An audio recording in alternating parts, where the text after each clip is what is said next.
Well, good afternoon, everyone. I want to welcome and thank everyone for joining us today for this week's broadcast. I'm your host today, Tim West. Today we will be watching part two, the final installment of the two-part message from David J. Smith titled America's Demise.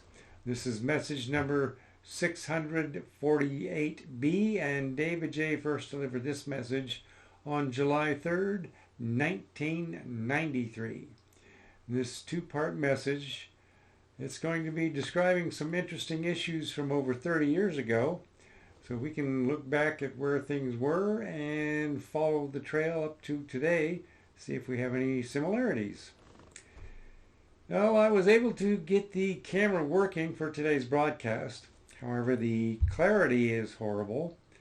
I also just got it working, so you'll have to excuse the informal attire.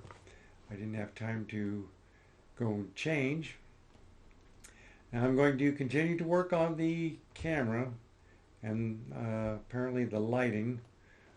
Anyway, until then, we'll just have to deal with some poor quality of the clarity and move on. So the new moon for this year was sighted in Jerusalem as well as by a few brethren here in Texas just after sunset on the evening of Monday, March 11th, 2024. There will be plenty of barley ready for the wave sheaf offering, and God is also presenting other seasonal signs right on schedule. So let me try to get this display of the feast dates up. There we go. Okay.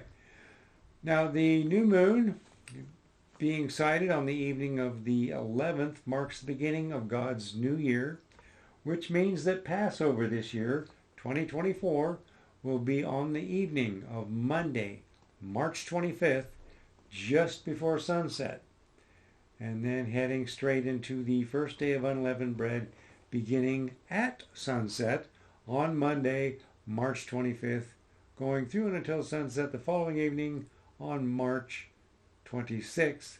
That will be Tuesday. So Passover will begin in just 2 days from today. So don't forget. Now the first day of unleavened bread is a high day. We do no work on that day. Now, don't forget to have your homes, vehicles, and workplaces cleaned of all leavening prior to that. We don't bring any leavening into our homes during the days of unleavened bread, nor do we allow anyone else to bring leavening into our homes during that time period. Of course, our workplace is a little more difficult to govern, but our immediate area, which we control, must be maintained. Also, make sure that you have some unleavened bread on hand, as we are to eat at least a small piece of unleavened bread each day during the 7 days of unleavened bread. We will also need some unleavened bread for the memorial service on Passover. Also, have some wine ready and a tub of water and a towel, of course, for your foot washing. Now, if you're by yourself, you may wash your own feet. However, if you are with brethren, you must wash one another's feet. Now, the last day of unleavened bread will begin at sunset on the evening of Sunday, March 31st, and continue through until sunset the following evening of Monday, April 1st. The last day of unleavened bread is also a high day, and we do no work on that day. So next weekend we will have the weekly Sabbath. Then we can work and purchase goods during Sunday until the sun goes down. Because at sunset next Sunday, not tomorrow, that'll be next Sunday, begins the last day of unleavened bread. So let's make sure that we are prepared for that. And this brings us to Pentecost. This year Pentecost will begin at sunset on the evening of Saturday, May 18th, and it goes through until sunset on Sunday, May 19th. Now I have these dates listed up on the website, newswatchmagazine.org.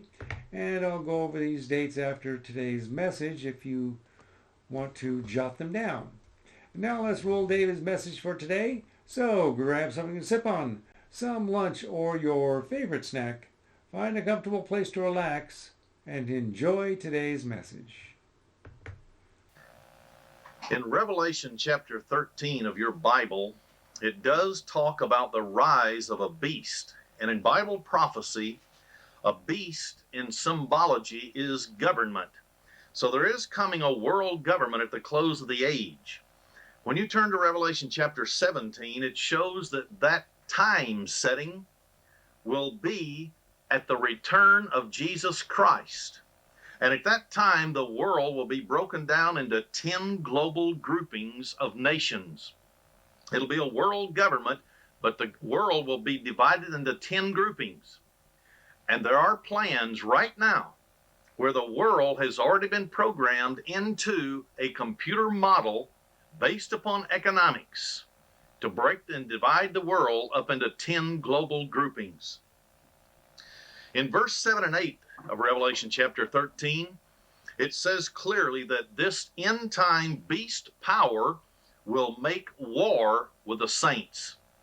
They will literally persecute Christians. And yet we're being told today that all Christians will be raptured away prematurely. And yet in China, Russia, every other nation where international communism and socialism has taken over in advance, those nations have been ravished and Christians have not escaped that tribulation period. From February 15th to the 22nd of 1987, on ABC television network, there was a very cleverly orchestrated propaganda program that was designed to tell the American people that we need to surrender. It was filled with New Age terminology. It was filled with programs, including regionalism that was installed in the Richard Nixon era for the United States, breaking the United States down into 10 sections, equal to about 5 states per section. One of those was called the Heartland region, composed of Missouri, Iowa, Nebraska, and Kansas. What we need to realize is that these things are happening all at once, everything prophesied in the Bible for the close of the age at the very same time.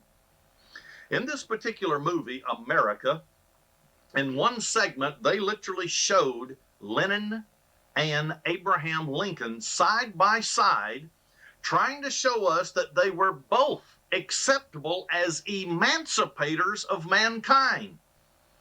Abraham Lincoln emancipated the blacks in America so they could have freedom. And yet, in the Soviet Union, Lenin enslaved the masses. And yet they used double speak in the rise of international socialism for world government. And this double speak is actually saying one thing when it's the opposite. So instead of Lenin ultimately freeing people, he enslaved them. But you see, what they're doing is that they are trying to make us think ultimately Lenin has emancipated mankind through the start of international socialism and communism.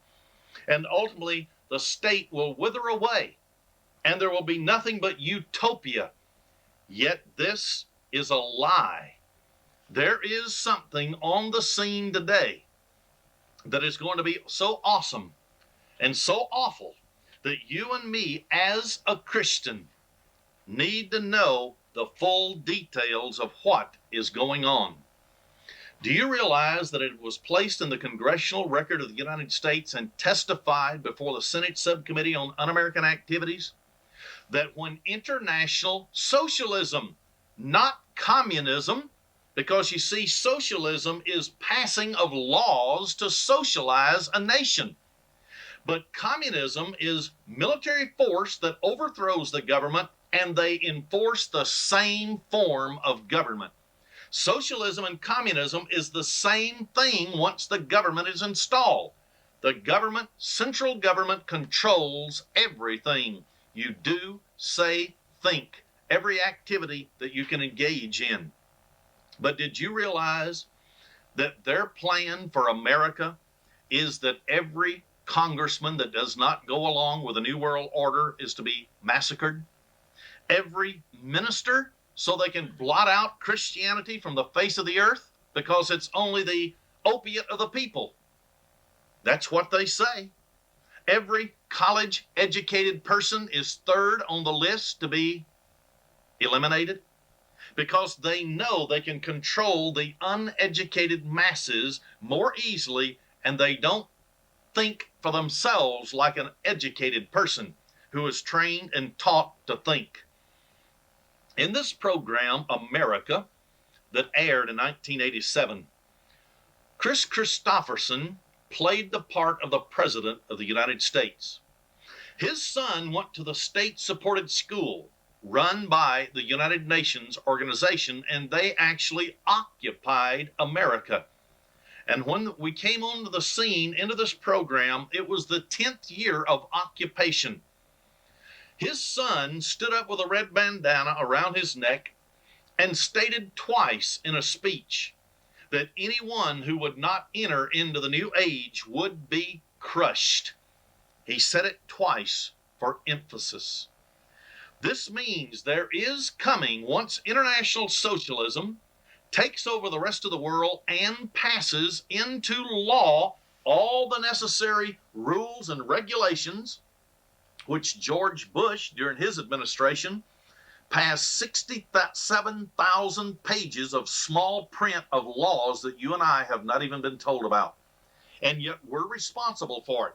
And once those laws are implemented, everybody in America will be a lawbreaker because no one will be able to keep all of those laws. There will be absolute dictatorship and a tyranny that has been unheard of since the Bolshevik Revolution in 1917. The final night of this program, Amerika, from February 15th to the 22nd of 1987, saw Chris Christopherson, acting as the President of the United States, rush into a radio station, sit down before the microphone, and start to give a message telling the American people to overthrow the UN peacekeeping forces and retain their freedom. It so happened those UN peacekeeping forces were Russians. And just as he sat down before the microphone, a general under the United Nations command from Russia rushed into the facilities, started talking to him, and he told him the momentum was on their, meaning international world socialism under the United Nations side. And there was no stopping them. So why resist? The picture was clear. The whole purpose of the miniseries was summed up. International socialism is on the move in America. You had better not resist or you will die. Because the last thing that you saw before the movie ended was the camera swept away from the President of the United States, but a gunshot, and his body fell to the floor as you heard the thud in the background. So all resistors will be stopped. I wonder if we haven't already been under a plan to surrender the United States to the United Nations and a merger with the former Soviet Union into a one-world government, an organization which many members of Congress, to be exact, there is an organization called Members of Congress for Peace Through Law. And they have already been working since 1966 to merge the world into world government through the United Nations organization. And some of those former members and present members were Hubert Humphrey, Henry Kissinger, Zbigniew Brzezinski, and other big-name people. I want to show you now what international socialism and communism said their plan for the world was. Lenin stated this. This is V.I. Lenin from his works. Quote, "First, we will take Eastern Europe. Was that a reality? Did they do it? After World War II, with a stroke of a pen from Churchill, Stalin, and Roosevelt, all of Eastern Europe went to international communism and socialism. Then he said, we will take the masses of Asia. Did China fall? Yes, they did. What about Vietnam, Cambodia? What about all the domino effect that was talked about in Southeast Asia? Has it already occurred? Yes, it has. And even though they say communism is dead and the Cold War is over, not one of those nations has freedom anymore. They put on mock elections. Only communists could run, and communists fill the positions. Then Lenin said, we will encircle the United States, which will be the last bastion of capitalism. We'll not have to attack.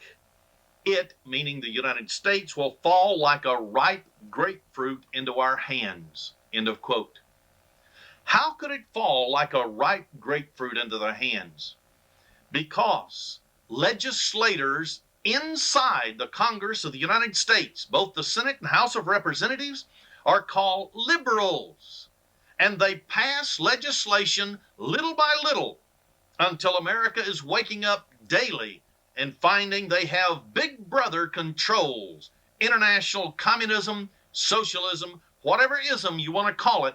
It is total dictatorial power, and you cannot fight it anymore. A Colonel Jack Moore, which was the most decorated person in the Vietnam conflict, and the first one wounded, and he received a Purple Heart, of Bay St. Louis, Mississippi, and a man by the name of Earl Jones of Demise, New Mexico, presented information in a 4-hour presentation before the Arizona and New Mexico legislature. Here are just a few of those things that they reported to those two state governments. Number one, Colonel Jack Moore stated that he had 176 letters, and he furnished them to the Senate of those two states from American tourists in Mexico, saying they have seen communists in Mexico. I'm going to quote a letter from a missionary in Mexico, and he addressed it to me personally. This is from January 26, 1987. Quote, just a line to let you know that I received Newswatch magazine and believe everything in this magazine. I also would like to tell you, yes, communists are alive here in Mexico. We've been stoned by them and run out of the area and was told not to preach in this area anymore. I've watched the communists march down main streets and stand for over a half hour, and they were still coming. Yes, only God knows how many here are taken in by the communists and how many have crossed the border into the United States. I tell Christians in the United States about the things I see over here, and they act like I'm telling lies. Yes, we have but a short time, and all hell will break out. Then people will know we have been sold out. I told some people about the communist movement over here, and they don't write me or support me anymore. But we must stay and do our work, even if it's underground. I've seen areas that I believe people are training for something big. We see communist flags everywhere. They even paint them on walls and even on cars. Just wanted to let you know that what you say is right on here in Mexico. End of quote. A second thing that Colonel Jack Moore and Mr. Earl Jones pointed out to the New Mexico and Arizona state legislature was that visible sightings of one combat-ready unit was within 25 miles of El Paso, Texas, training with red communist stars on their vehicles. A third item, in 1982, a fishing and hunting guide from Alameda, Texas, next to Brownsville, took some Americans down to dove hunting. This was about 40 miles northwest of Ciudad Victoria. One morning as they were getting up, they heard heavy equipment over a hill. They climbed to the top of the hill and saw tanks, trucks, half-tracks, and mechanized vehicles with a red Soviet star on the side of them. And a fourth item that they reported out of 33, and I'll only mention these four, is that 4 American 4-engine planes flew with permission from San Antonio, Texas to Monterrey, Mexico, with cargo of electronic equipment. All of these planes were shot down by jets which our government knew the Mexican government did not have, and they had no markings on them at all. What did Lenin say? That we would surround the United States. They have taken Mexico. They have taken Cuba, 90 miles off the coast of the United States. But what have they done internally and are doing internally this century to guarantee that the United States will fall like a ripe grapefruit into their orbit? There is nothing in the United States Senate or House of Representatives today that aggravates those socialists more than calling liberals what they are, socialist and communist. Ever since 1905, when the Intercollegiate Socialist Society was established, the socialist liberals have tried to give a tone of respectability to the term socialism. What I want you to note is this was founded in 1905 in the United States. International communism didn't even come on the scene until 1917 when the Bolsheviks overthrew the Tsar of Russia. By 1921, the Intercollegiate Socialist Society changed its name to the League for Industrial Democracy. They adopted the motto, production for use, not for profit. Anyone who knows what that means, you don't make profits, you simply produce something because each individual may need it. That's pure and simple socialism. And yet these are the people who have been going into the Congress of the United States and passing laws in secret since 1905. Socialism had become such a scare word by the year 1905 in the United States because for years they had been working openly to exact their program upon the United States. From the year 1905 to 1955, this League for Industrial Democracy claimed among many of its recipients of awards such nationally known personalities as Ralph Bunche, George S. Counts, Clarence Darrah, Eugene V. Debs, John Dewey. Everybody knows John Dewey in the educational system.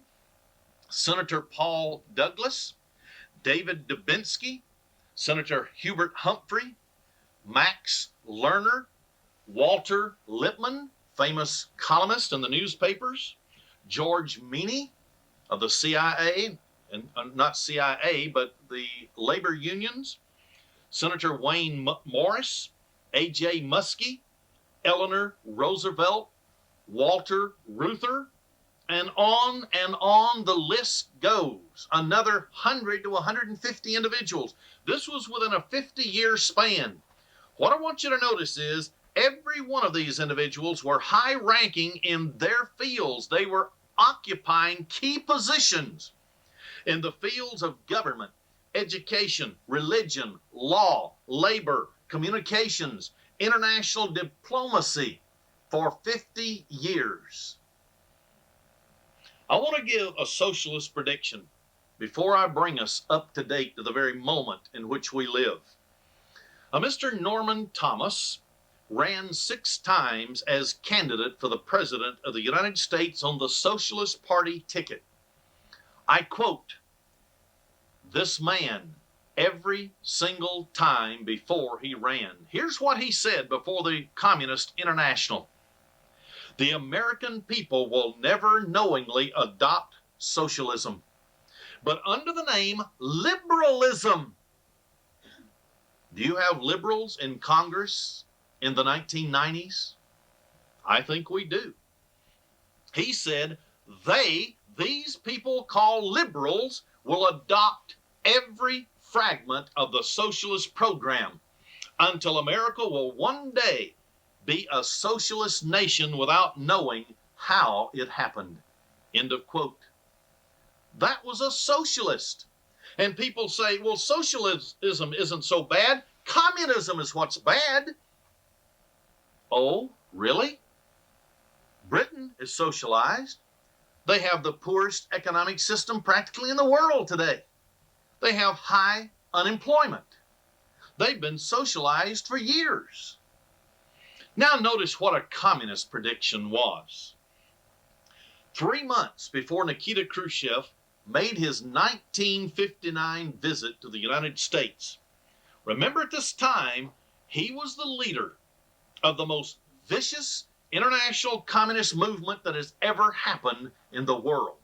They were responsible from the time of the Bolshevik Revolution in 1917 up until the present moment for the murdering of 160 million people worldwide to consolidate their hold on those countries. Notice what he said, quote, "We can't expect the American people to jump from capitalism to communism, but we can assist their elected leaders in giving them small doses of socialism until they awaken one day to find they have communism." End of quote.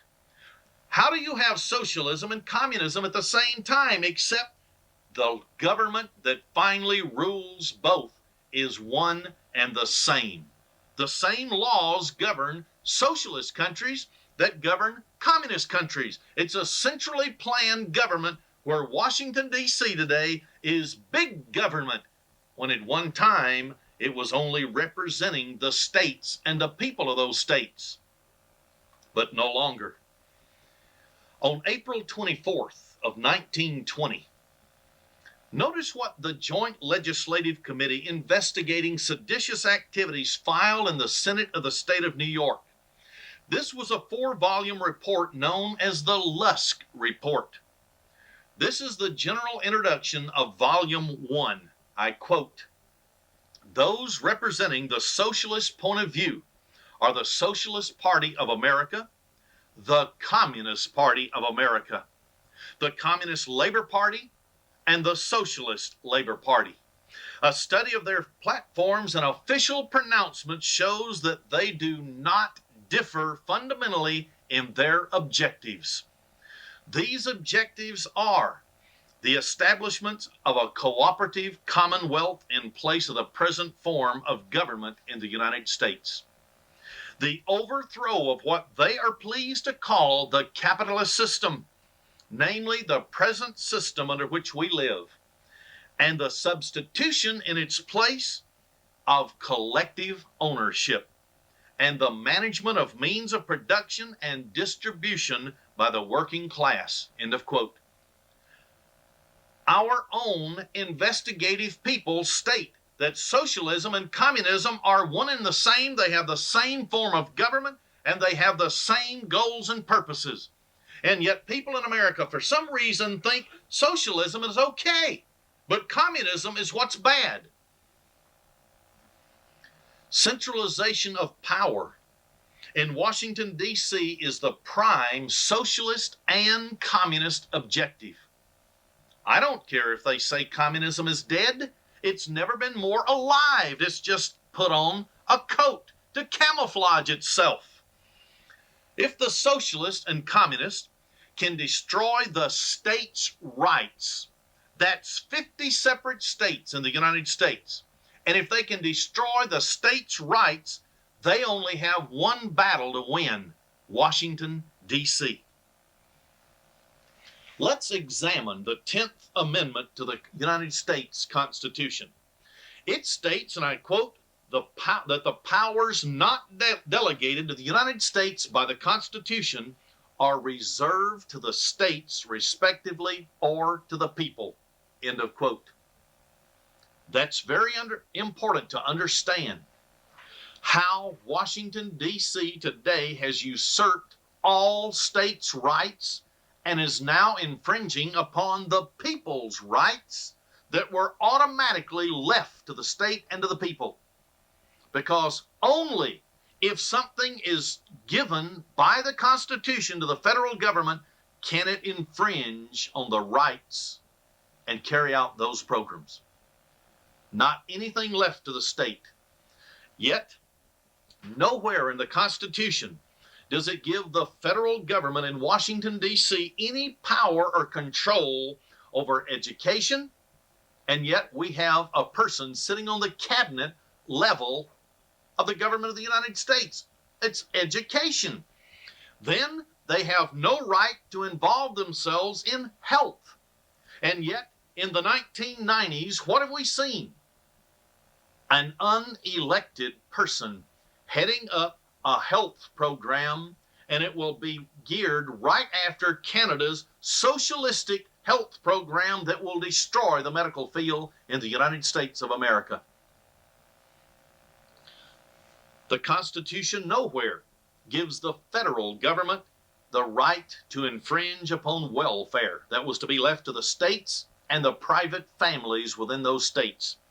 What about labor, dams, public power projects? Nowhere in the Constitution does it give the federal government the authority to involve themselves in agriculture. And yet they have worked out programs to guarantee that farmers cannot make a profit. They only survive. And if they don't go along with the federally funded programs, they're forced off their land. The federal government is collectivizing all farms in America. The federal government was not given any right to involve themselves in unemployment and housing. And yet, what happens if you are fired from a job by a company? You draw unemployment, don't you? Do you realize there's not only the state unemployment, but there's the federal unemployment that controls businesses that operate in more than one state? So the federal government has gotten into fields and areas which they are disallowed by the Constitution of the United States. And according to the Constitution, the regulation of all these areas are to remain within the jurisdiction of the state government or in the hands of the people, because we have a constitution of the people, by the people, and for the people. And people in Washington, D.C. are only there to represent the people. That's what a republic is. Socialism is big government that controls everything you think, say, and do. Remember the predictions that I read by both a socialist and a communist? That they would pass legislation in small doses to socialize America without us even knowing it. And we would wake up and be a communist country one day. America, it's happening. You're so far gone, I don't think that anyone's voice that's raised up would change the circumstance. You can now know from just what I've already told you why it doesn't matter when you go to the polls who you vote for.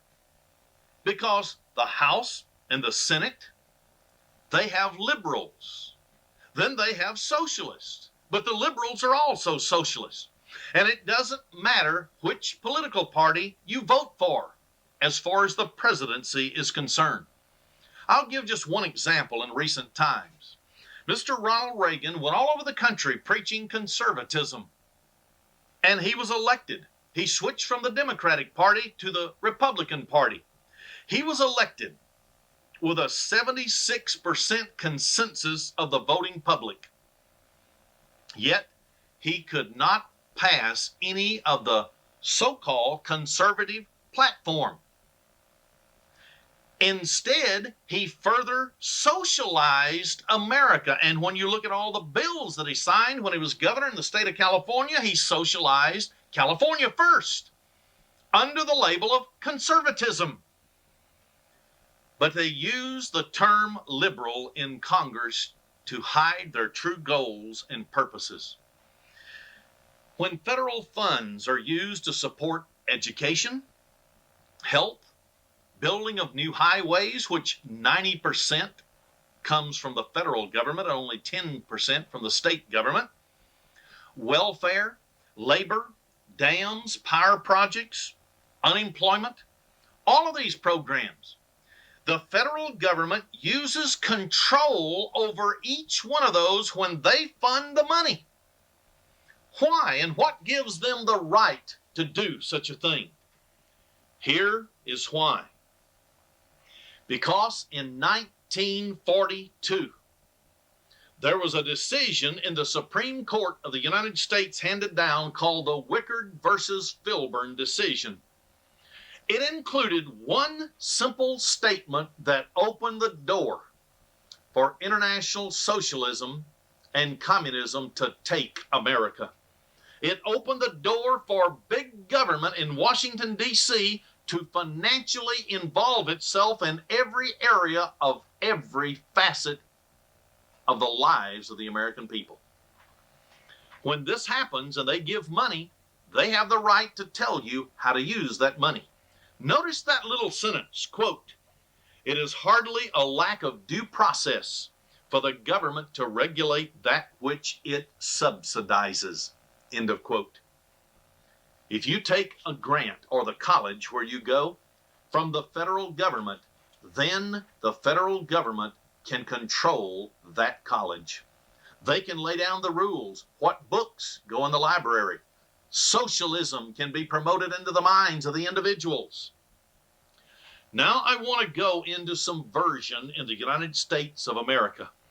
I want to show you just a little history, and then I want to bring you up to the very moment in which we live with the latest documentation to show you that the United Nations is about to take over America, and your freedoms will forever be lost until the kingdom of God is established on this earth to overthrow this dictatorial system. In a speech to the 1957 National Convention of the American Legion, Mr. J. Edgar Hoover, who then was the director of the Federal Bureau of Investigation, warned those people, I quote, "to dismiss lightly the existence of the subversive threat to the United States is to deliberately commit national suicide. In some quarters, that is exactly what we're doing," end of quote. The July 30th, 1953 report of the Jenner Committee is probably the most comprehensive of all congressional investigations undertaken by the Internal Security Subcommittee of the United States. The conclusions of that committee were stated in their report. I quote, number one, "The Soviet International Organization has carried on a successful and important penetration into the United States government, and this penetration has not been fully exposed." Number two, "This penetration has extended from the lower ranks to top level policy and operating positions in our government." In 1987, President Bill Clinton went to Italy, was trained by socialist communists how to implement an economic communist program in America. Is this Jenner report up to date? If they had penetrated and it had not fully been exposed by 1953, what about 40 and 45 years later? Number three, the Jenner report.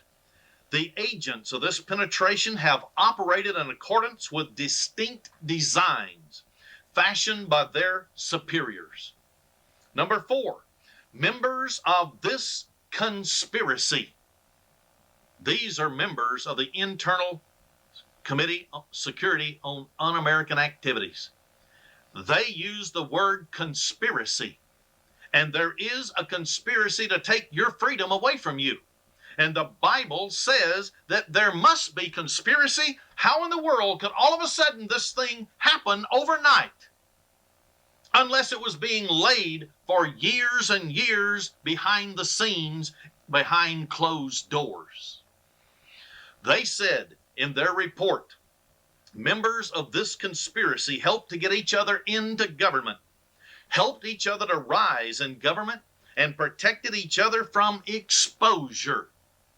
Number 5, in general, the communists, socialists who infiltrated our government worked behind the scenes. What were they doing behind the scenes? Here's what this Internal Security Subcommittee said: guiding research. In other words, they give research such as the depletion of the ozone layer, and it's total lies so they can implement more socialism through environmental programs. So they do the research and they give false information so they can bring greater controls of big government upon you and me. So they said they guide research. They prepare memoranda on which basic American policies were set, writing speeches for cabinet officers, influencing congressional investigations, drafting laws, manipulating administrative reorganization, always serving the interest of their superiors. Now do we understand how, under the Bush administration, they could have 67,000 pages of small print? You have to use a magnifying glass to read it.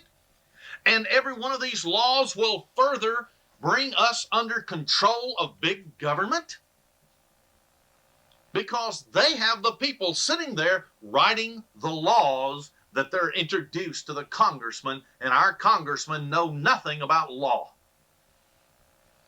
Then the 6th and final point: policies and programs laid down by members of this conspiracy are still in effect within our government and constitute a continuing hazard to our national security.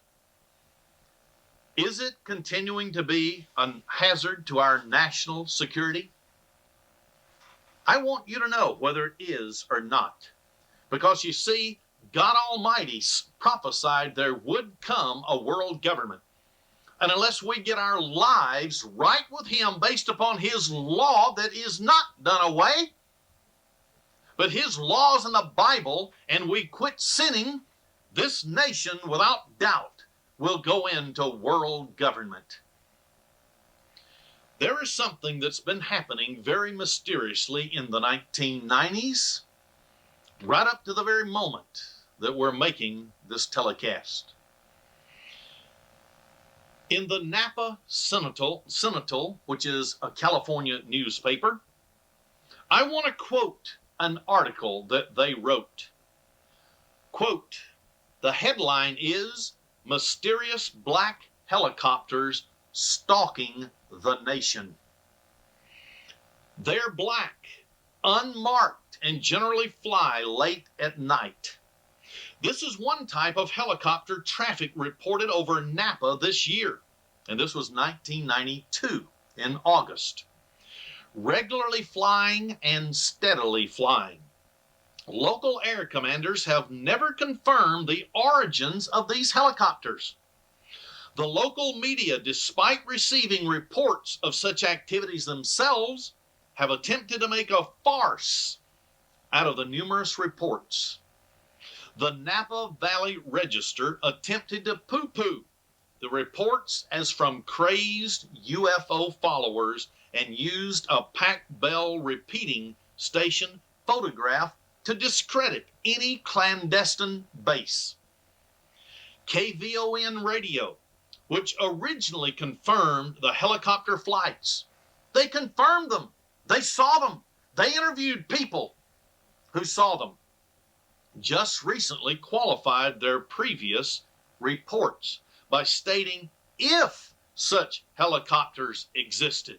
Can you imagine going over the airwaves, reporting something, then coming back and saying if? Probably their FCC license was threatened. I'll continue the article. Neither media has made any serious attempt to trace the origins or pattern of the helicopter traffic. The Napa Sentinel reported the flight patterns, interviewed eyewitnesses, talked to military and intelligence sources, and provided a scenario for the entire phenomenon. Since that period of time, however, reports have surfaced across the country. Black helicopters overhead, unmarked. In a few ground sightings, the occupants of the helicopters have been described as men wearing black uniforms carrying automatic weapons. The helicopters appear almost unreachable. In other words, the public can't seem to identify them in any way. Nobody can find out where they're coming from, but the flights continue. America. I'll continue this article. In the Watsonville area, this is California once again, one such helicopter landed. Law enforcement officials went to investigate but left the scene when encountering armed men in black uniforms. I'll quote now the officers. We had black helicopters come over here every day. They were just plain with no markings, end of quote. This were several families from the state of Massachusetts. A Paris, Texas-based group, I quote them, these mysterious helicopters are almost always without identifying marks. The aircraft are frequently reported flying at abnormal, unsafe, or illegal altitudes. They may shy away if witnesses or law officers try to approach. But there are several accounts of aggressive behavior on the part of the helicopter occupants, end of quote. And I'll continue. I'm continuing the quote now. These type of helicopters have also been reported over Loring, Maine, Worth Smith, Michigan, Malmstrom, Montana, as well as over northeastern New Mexico. Military officials in Colorado state that black helicopters seen in their areas do not belong to the military. When the FAA was asked to investigate black helicopter traffic over New Mexico through the Freedom of Information Act, requests show they had no investigation on file. So they're totally in secret. And where these helicopters come from, nobody knows. I'll continue the quote. Yet the FAA did have investigators in the field taking depositions from individuals. And yet they wouldn't give out the information under the Freedom of Information Act. I'll continue the article. Thomas Adams of Texas has spent a lot more time investigating the black helicopter mystery than the Sentinel has. He has listed hundreds of sightings from all over the country. In fact, the Napa Sentinel is not the only media to investigate black helicopter traffic. Major TV and print media in Colorado, the Los Angeles Times, KLTV in Tyler, Texas, the Kilgore, Texas News Herald, the Denver Post. These reports go on, and it lists in this article about 15 separate states where they're investigating sightings of black helicopters. Law enforcement officials in various states have also investigated the black helicopter traffic. The bulk of the helicopter traffic is seen throughout the United States from August through October, with some heavy activity in February, July, November, and December. Reports have been received from Monterey, California, and Southern California as well. Colorado appears to have been the heaviest concentration of black helicopter traffic, with Texas being second. End of quote of that article. What I'm going to do now, I want to hold up so the cameras can see. It's just a plain piece of paper where a Mr. Steve Adams of Oldsmar, Florida, which is about 5 miles from Clearwater, Florida, actually took the date from April 12th, every day that he saw these sightings, and the time and in which direction that these black helicopters were going. Here is the paper showing his logging of every single one of these. 22 sightings in all of a black unmarked helicopter in that area. This is near Clearwater, Florida, about 5 miles north of Clearwater. Now, what I want you to realize is that this man also, in one occasion, used binoculars so that he could zero in to find out if there were any markings on these helicopters. He said there was no English words at all. There was only, on one of the helicopters, hieroglyphics on the tail. Secret writing that you and I would not know what it was. What is it that the government of the United States or the United Nations is trying to hide from the American people? There is an organization that's now coming to the surface. It's called FinCEN, F-I-N-C-E-N. Some have said that it actually means the Financial Crime Enforcement Network. And this organization literally has 35 databases already of every financial transaction that people can make. And they're working on installing another 100 databases that would tell every bank account in the United States.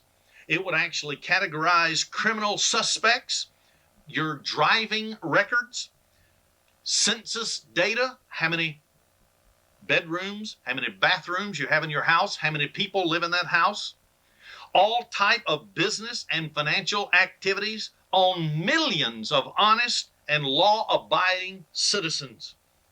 This organization is abbreviated FinCEN. It's the largest government agency run with artificial intelligence databases to control the people. Is this the forerunner that the United Nations will use in America so that no man can buy or sell?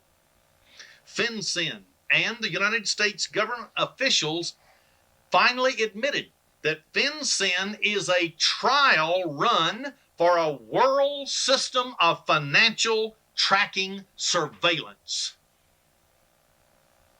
This is your lifetime. Why don't you turn to the book of Revelation and read Revelation 13, verse 16 and 17? No man will be able to buy and sell unless he has the mark of the beast, which is the number of his name. It's a system where nobody on earth will be able to buy and sell, and FinCEN is the forerunner. This is happening in your lifetime.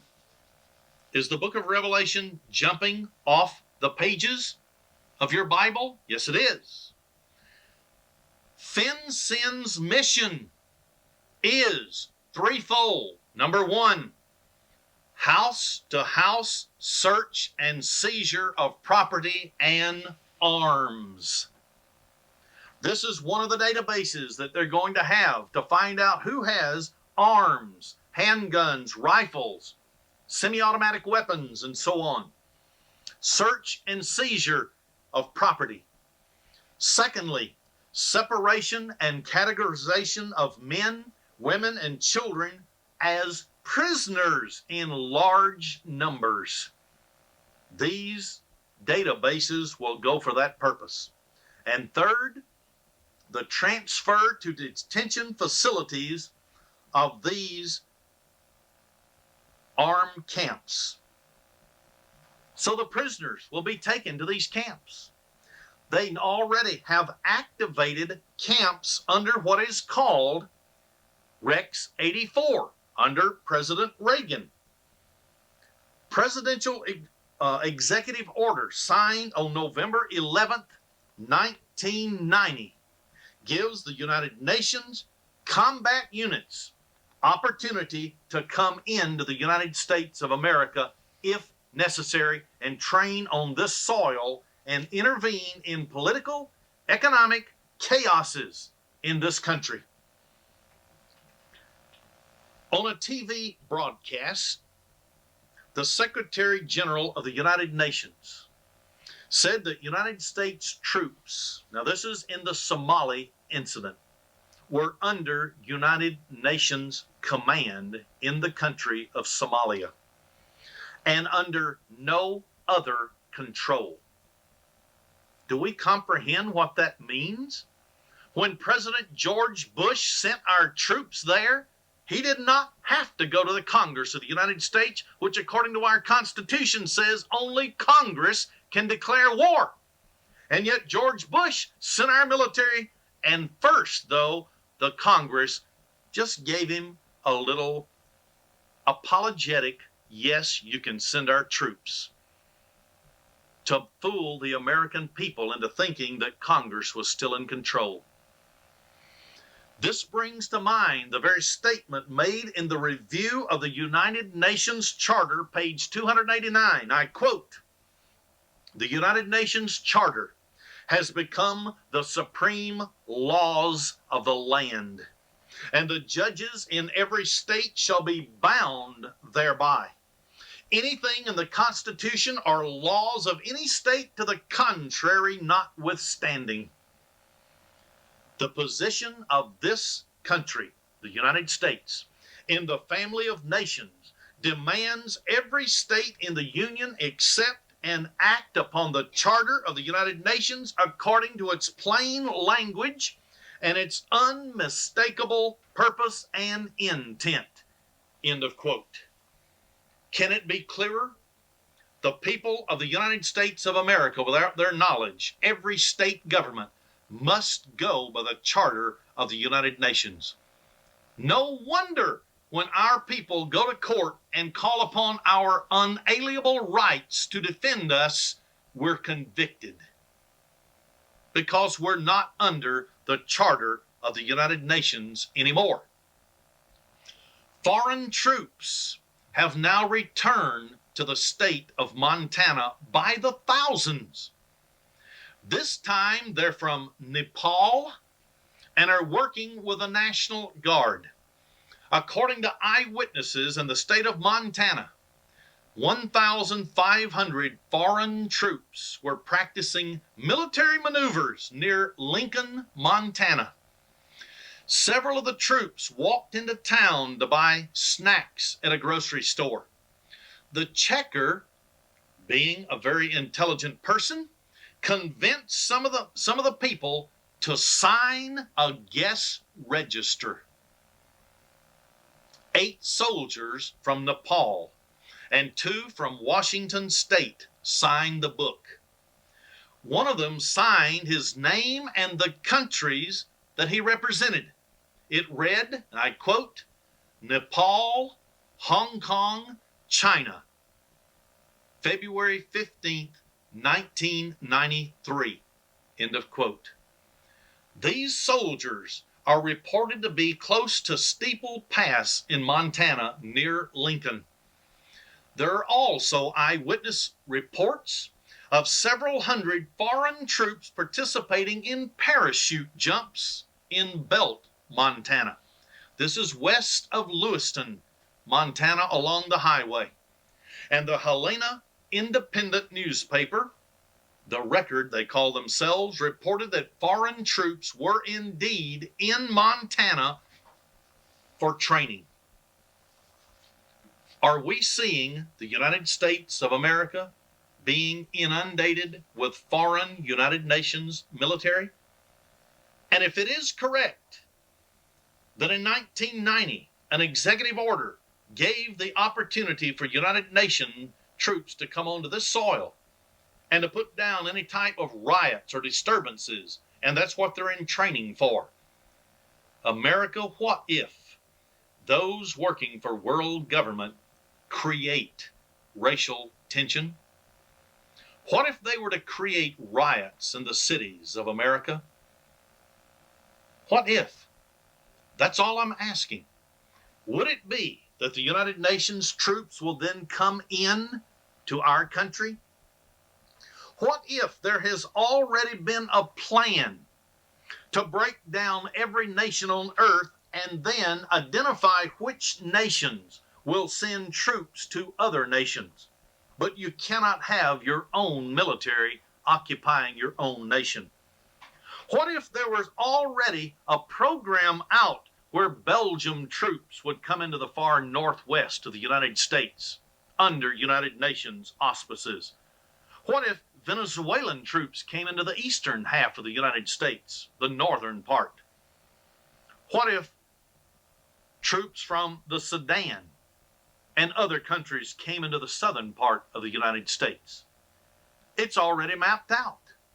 America, you haven't been told these things, have you? America has already been broken down into 10 regions called regionalism. I want to hold up for the cameras a map of the United States broken down into 10 areas so that you can see this map, so you can see for yourselves that this is not playing. The United Nations organization already has broken down into 10 regions the United States of America. Where we're living, where this broadcast is coming from in the Midwest, is called the Heartland region. Do you believe that there is literally New World Order United Nations troops training in the United States? On October 19th, 1992, the DeKalb News-Sun had an article dealing with these black helicopters. I will quote some of the article.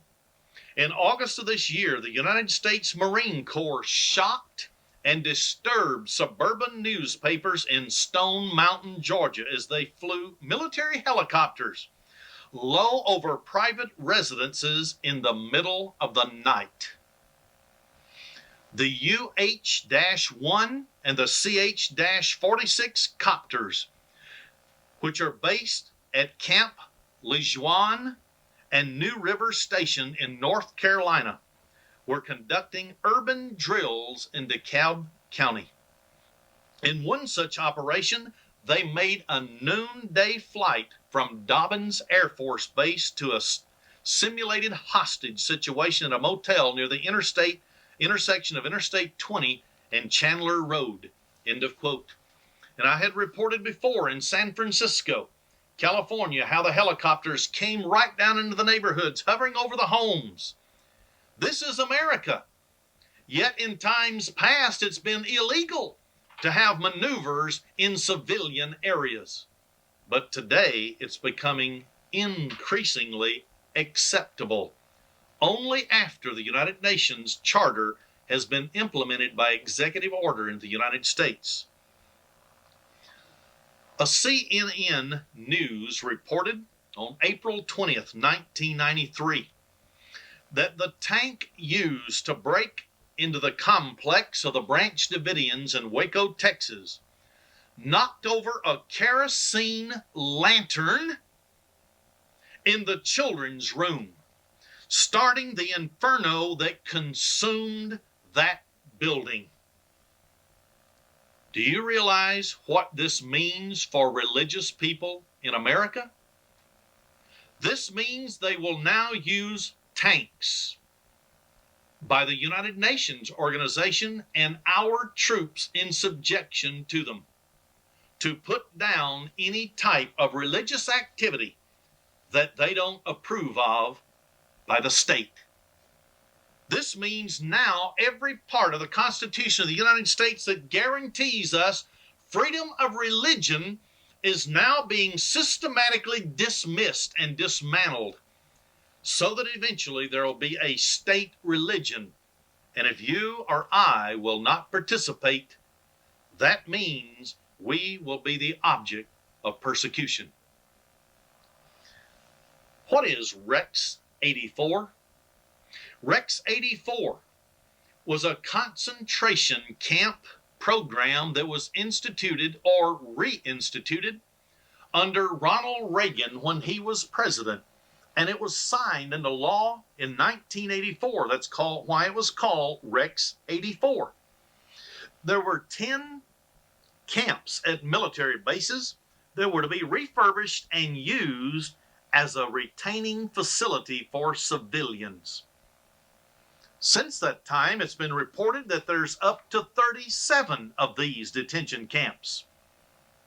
The question I have, how many of us as Christians will be in those detention camps? They left no witnesses in Waco, except 9 individuals who did finally escape. And the report of each one of those witnesses was that the government people who went there barricaded the back of the compound so they couldn't escape. And then the tanks tore down the doors and blocked the entrance in the front. And when the kerosene lantern was knocked over by the tanks and the tear gas going in, there was one little blip by a person who knew the type of tear gas. The tear gas, when it's exposed to oxygen, will ignite quickly. They burned the compound down because those people were not politically and religiously correct. But is this all that has been happening in the United States of America? Is America on the decline? And is world government about to occur? I want to show you what literally appeared in the Congressional Record of the United States, and it was put in there by W. Cleon Skousen, who was the assistant to J. Edgar Hoover of the FBI. He later put it in his book, The Naked Communist. Now you tell me, as you're listening to this, how many of these have already happened in the United States of America? Then you tell me if the book of Revelation isn't happening in your lifetime. Number 1, those in the Soviet Union were going to try to convince the United States to accept coexistence as the only alternative to atomic war so the world wouldn't be blown up. During that period of time, while we would not manufacture armaments, they would, until they surpassed us and used and rattled their nuclear devices to force us into world government or nuclear annihilation. Did that happen? Yes, it did. They said they wanted to convince the United States to give in and merge into a world government rather than engage in an atomic war. Has that happened? That's past tense. To be exact, as a direct result of that, the United States came up with a program for freedom from war where we would actually dismantle our own military. So yes, they've already done it. A third point they were trying to achieve, they wanted to develop the illusion that total disarmament by the United States would be a demonstration of moral strength and setting the example for the rest of the world. Has that happened? We've been disarming constantly while the Soviet Union never has. They've had 6 glasnost since they were founded in 1917, and every single glasnost, they would use it to gain aid from the West, and they would build and make themselves even stronger. Number 4, they wanted to permit free trade between all nations regardless of whether items could be used for war. What has the United States done? They've opened their doors for free trade. And now they're getting signed the document with Mexico and Canada, and we'll have a free trade agreement for the North American continent. And all of our companies will rush down to Mexico for cheap labor, throwing millions out of work on the streets in America. Is their program for world government working step by step? Yes, it is. Number 5. Russia wanted us to extend long-term loans to them and their communist satellites, and we did it. That way they would never have to repay us because eventually they were going to bury us. Have they ever repaid 1 nickel? Not 1 cent has ever been repaid. And yet the American taxpayers have been footing the building of the beast power all over the world. Number 6 in their program to destroy America, they wanted us, the United States, to provide foreign aid to all nations. This would drain the wealth of America but it would raise the standard of the third and fourth world countries so that eventually we would all be the same, and then world government could be established. Has it happened? Has your life standard and your living standard been higher lately? Or are you buying less clothes? Are you making less trips? Are you buying a cheaper home? Or are your kids not being able to go to college anymore? You tell me. Number 7, they wanted to grant permission for Red China to replace Free China, Formosa, in the United Nations organization. Did it happen? Sure it did, under Richard Nixon and Jimmy Carter.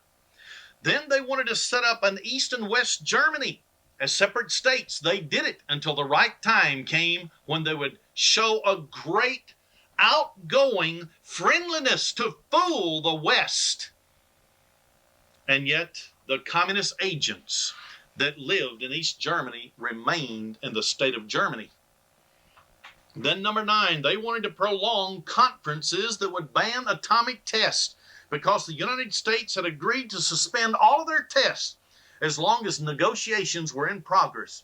So the United States would not test nuclear weapons.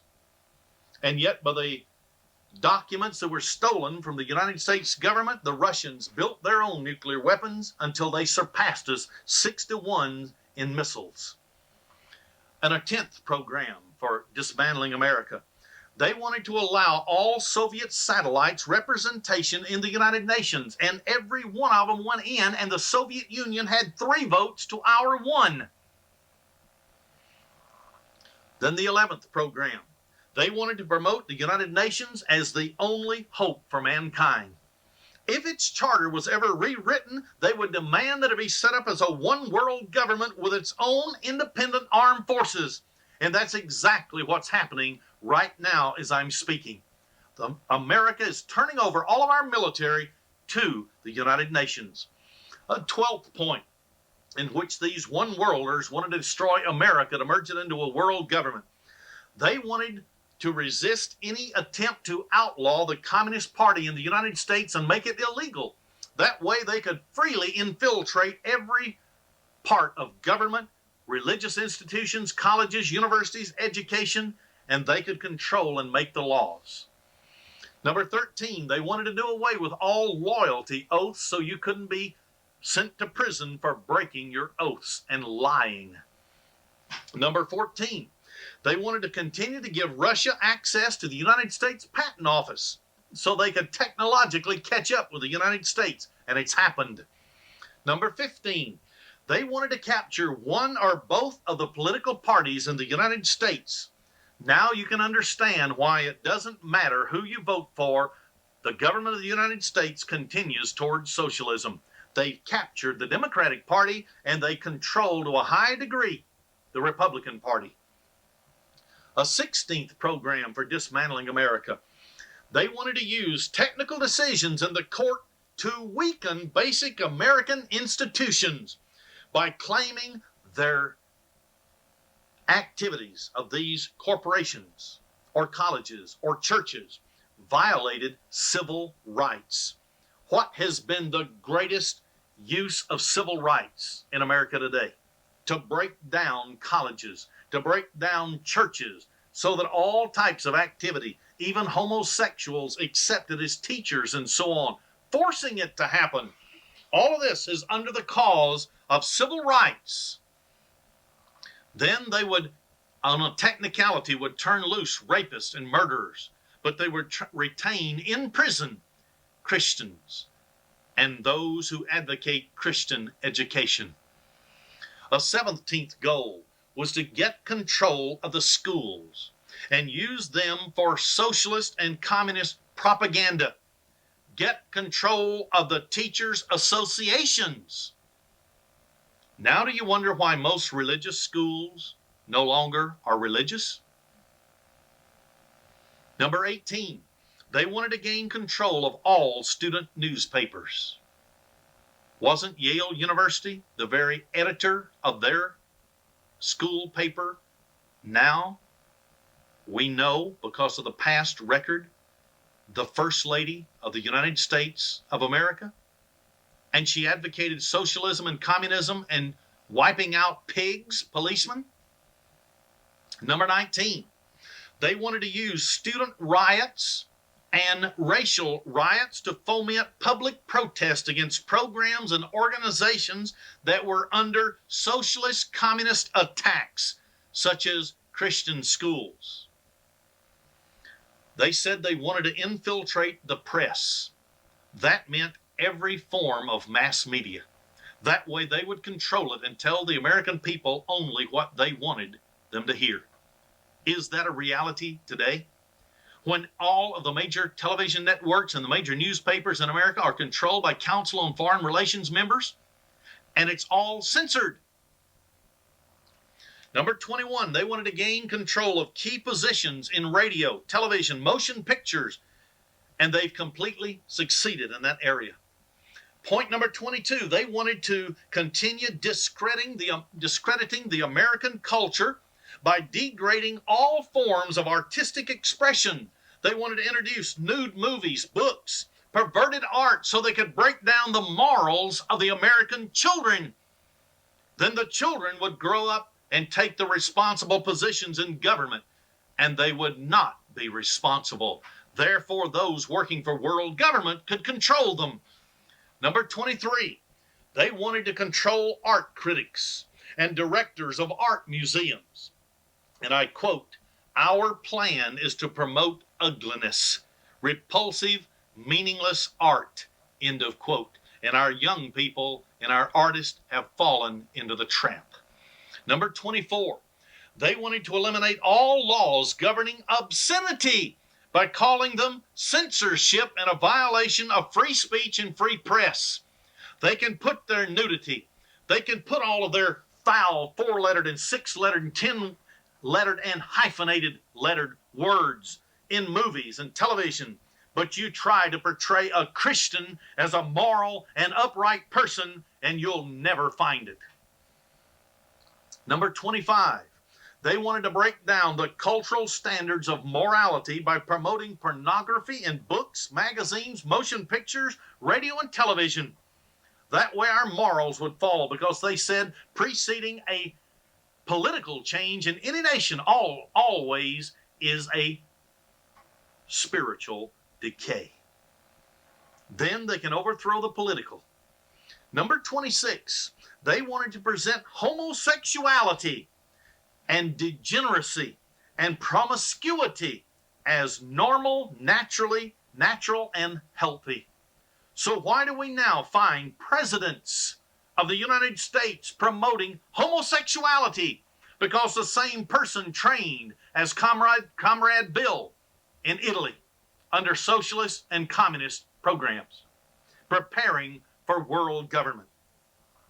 Number 27, they wanted to infiltrate the churches. They wanted to replace revealed religion from the Bible with social religion. They wanted to discredit the Bible and emphasize the need for intellectual maturity and not those little stories about Noah's Ark and David and Goliath. They said we don't need religious crutches. Have you ever heard of the World Council of Churches, the National Council of Churches promoting a one-world religion? Number 28, they said they wanted to eliminate prayer or any phase of religious expression in the schools. Can anyone deny that it's happened? Is their program for world government in America working like clockwork? Yes, it is. Number 29, they wanted to discredit the American Constitution by calling it inadequate, out of step. Zygmunt Brzezinski, who was the National Security Advisor under Jimmy Carter, wrote a whole book, and he stated that communism was the way of the future. And on many of those pages, he said the Constitution of America was out of step. It was obsolete and needed to be replaced, and we needed to be merged in with a community of nations.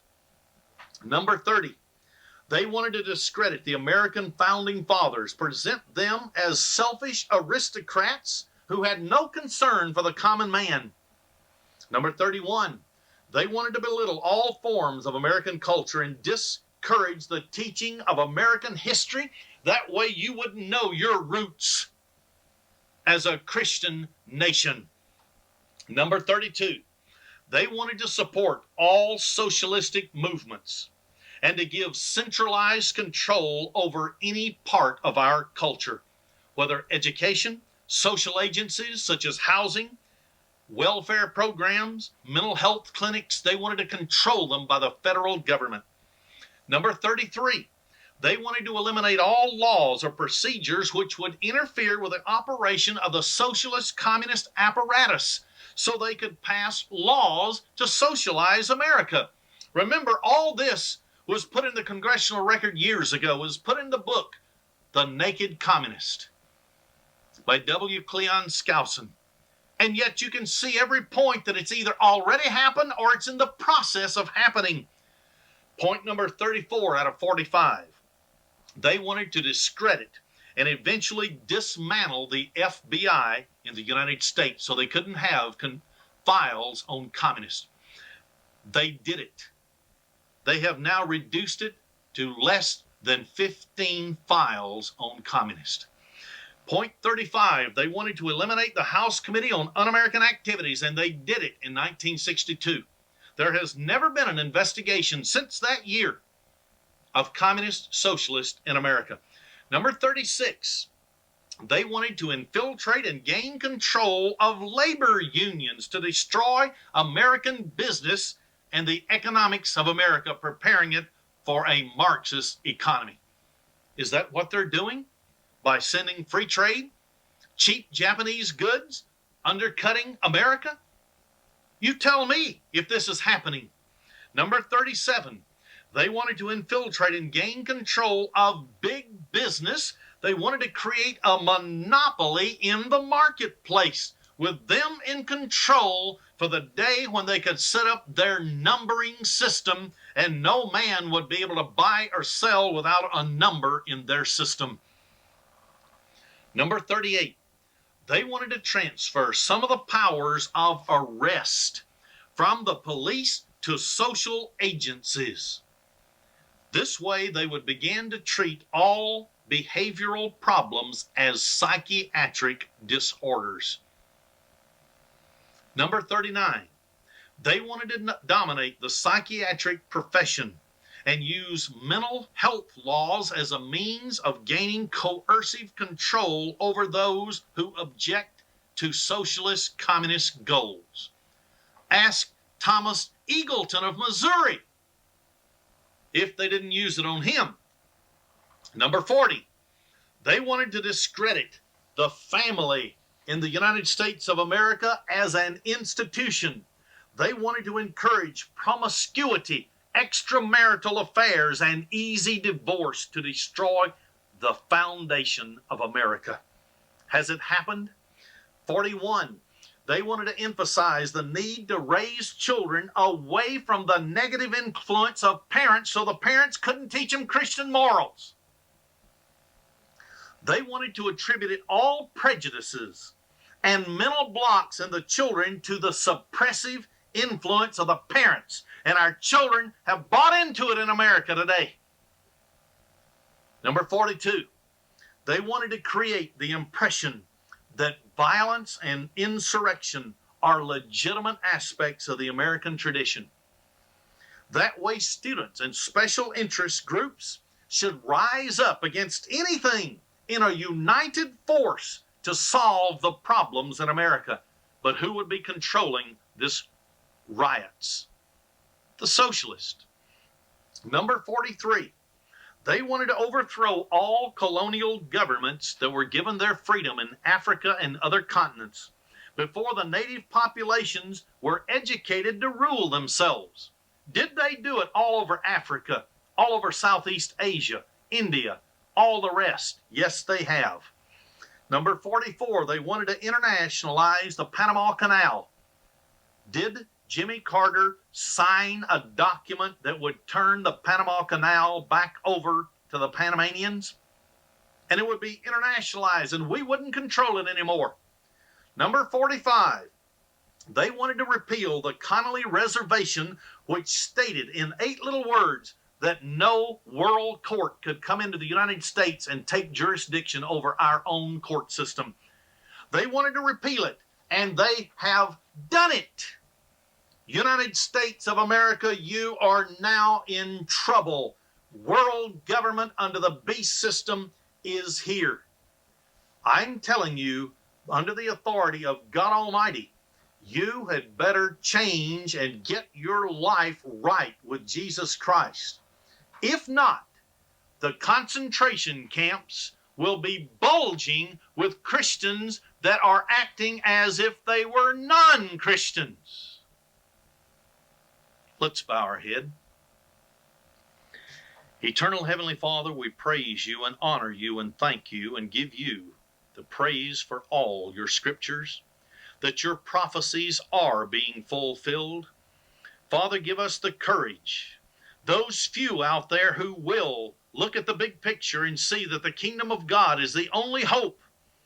And no matter what they do to us today, if they kill us, if they imprison us, it doesn't matter. Because the next instant we'll know will be the resurrection from the dead. But Father, give somebody out there the courage and let them dare to be different.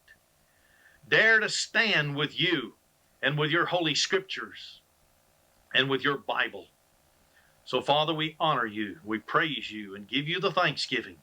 In Jesus Christ's name, amen. Well, greetings again. I hope everyone enjoyed today's message titled America's Demise.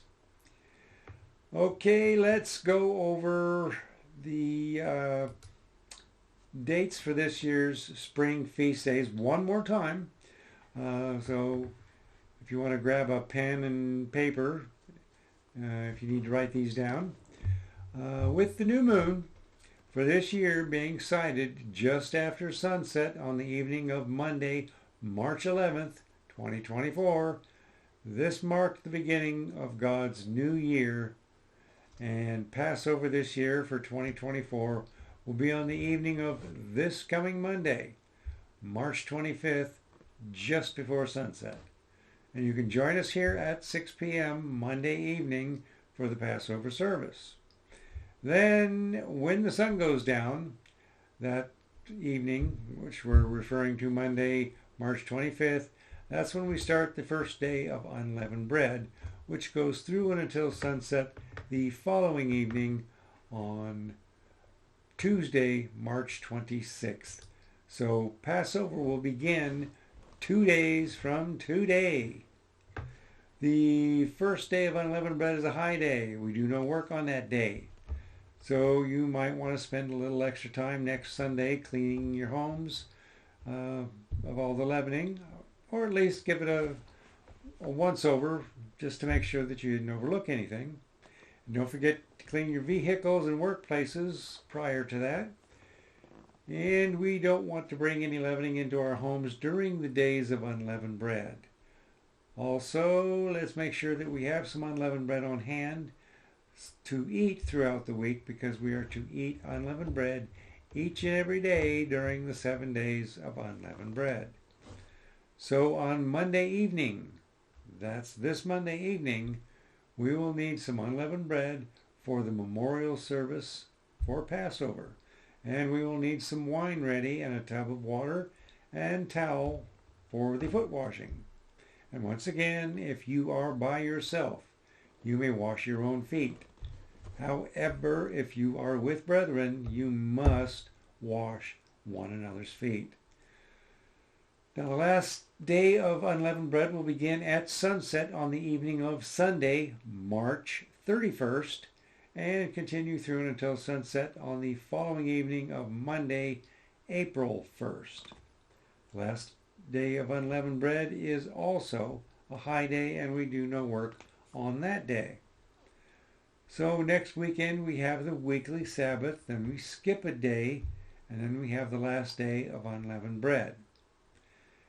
And Pentecost this year will begin at sunset on the evening of Saturday, May 18th, and it goes through until sunset on Sunday, May 19th. Now, I have all of these days listed up on the website, newswatchmagazine.org, so that you can navigate to the website at your convenience and view the days and watch some replays of some previous broadcasts if you like. So until we meet again, do not accept the mark of the beast. And let's make all our days worthy of God's blessings. You all have a blessed week, and goodbye for now.